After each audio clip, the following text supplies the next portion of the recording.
अमेरिकेचं युद्ध थांबणार की पुन्हा सुरू होणार हा सवाल अख्ख्या जगाला पडलेला आहे. याच संदर्भातल्या महत्त्वाच्या बातम्या बघूया.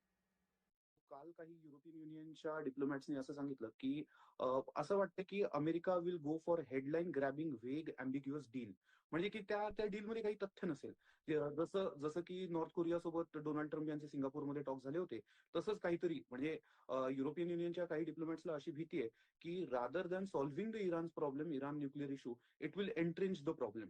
तर ते असंही होऊ शकतं की म्हणजे दोघांनाही बाबा जिंकणारी अशी काहीतरी वक्तव्य करण्यासारखी की मी जिंकलं, म्हणजे जसं ऑपरेशन सिंदूरमध्ये डोनाल्ड ट्रम्प यांनी सांगितलं की मी युद्ध थांबवलं, जे ऑन ग्राउंड खरं काही नव्हतं तसं, पण तसं काहीतरी घेऊन आणि पण मूळ प्रश्न तसाच चिघळत ठेवून यातनं ट्रम्प बाहेर पडण्याची शक्यता आपल्याला बिलकुलच नाकारता येत नाही.